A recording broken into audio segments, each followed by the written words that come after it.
একবার নয়, পরপর 3বার দেশের প্রধানমন্ত্রী নির্বাচিত হয়েছেন তিনি, আর প্রতিবারই নতুন ধরনের উপলব্ধি হয়েছে তার।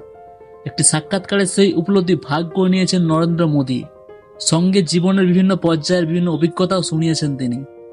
মোদী বলেছেন, প্রথমবার প্রধানমন্ত্রী হওয়ার পর সকলে তাকে দেখেছিলেন, তাকে বোঝার চেষ্টাও করেছিলেন, আর তিনি দেখেছিলেন রাজধানী দিল্লিকে। শুক্রবার মোদীর সাক্ষাৎকারে 2 ঘন্টার ভিডিও প্রকাশিত হয়েছে। সকালে ওই সাক্ষাৎকারে মিনিট 2 একটি প্রোমো প্রকাশিত হয়েছিল। সেখানে তাকে বলতে শোনা গিয়েছিল যে ভগবান নই, আমি মানুষই, যা ইতিমধ্যে চর্চার কেন্দ্র। ওই সাক্ষাৎকারেই তাকে 3বারের প্রধানমন্ত্রিত্ব নিয়ে প্রশ্ন করা হয়। মোদী বলেছেন, প্রথমবার তো আমাকে সবাই বোঝার চেষ্টা করেছিল, কিন্তু আমি দিল্লিকে বোঝার চেষ্টা করেছিলাম। দ্বিতীয়বার অতীতের অভিজ্ঞতা নিয়ে আমি বিচার বিবেচনা করার চেষ্টা করতাম, অতীতের দৃষ্টিভঙ্গি কাজে লাগাতাম, কিন্তু তৃতীয়বারে আমার ভাবনা বদলে গিয়েছে। এখন আমার মনোবল আরো জোরদার এবং স্বপ্নগুলোর পরিধিও বেড়ে গিয়েছে। 2047 সালের মধ্যে দেশের সমস্ত সমস্যার সমাধান করে বিকশিত ভারত গড়ে তুলতে চান মোদী। তার কথায়, সরকারি প্রকল্পের 100% পরিষেবা নিশ্চিত করতে হবে। এটাই আসল সামাজিক ন্যায় এবং ধর্মনিরপেক্ষতা। এর চালাই শক্তি এআই, অ্যাসপিরেশনাল ইন্ডিয়া বা উচ্চাকাঙ্ক্ষী ভারত। তুই বলার কেউ নেই। প্রধানমন্ত্রী হওয়ার পর তাকে তার তুই বলে ডাকার কেউ নেই, উপলব্ধি মোদীর। সাক্ষাৎকারে তিনি জানিয়েছেন, গুজরাতের মুখ্যমন্ত্রী হওয়ার পর থেকে বন্ধু হারিয়েছেন তিনি। তার কথায়, মুখ্যমন্ত্রী হওয়ার পর আমি ছোটবেলায় অনেক বন্ধুকে ফোন করেছিলাম, কিন্তু ওরা সকলে আমাকে মুখ্যমন্ত্রী হিসাবে দেখেছিল। আমাকে তুই বলে ডাকার মতো আর কেউ নেই। কাপড়ও কেচেছি। 2 ঘন্টা সাক্ষাৎকারে জীবনের অনেক গল্প বলেছেন মোদী। ছোটবেলার স্মৃতিচারণ করতে গিয়ে তিনি বলেন, ছোটবেলায় আমি কাপড় কাচতাম, বাড়ির সকলের জামা কাপড় আমাকেই কাচতে হতো, তার জন্য আমি পুকুরেও যেতাম।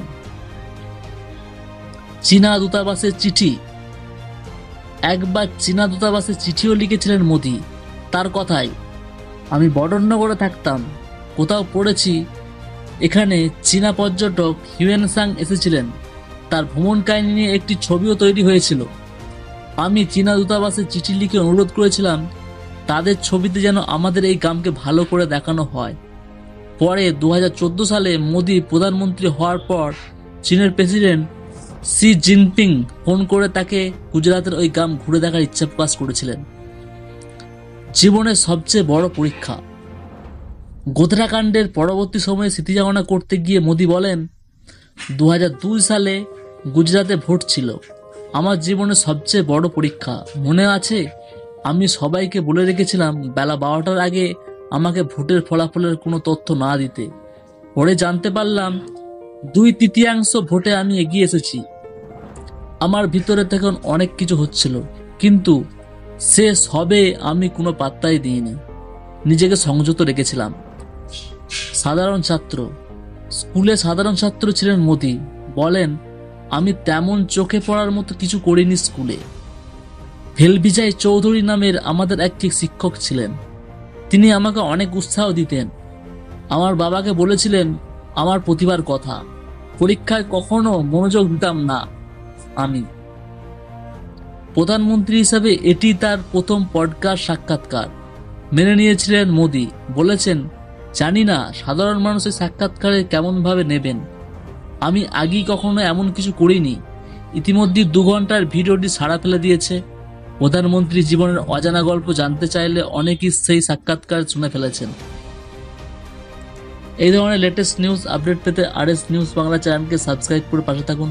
ভিডিওটি দেখার জন্য আপনাকে অসংখ্য ধন্যবাদ।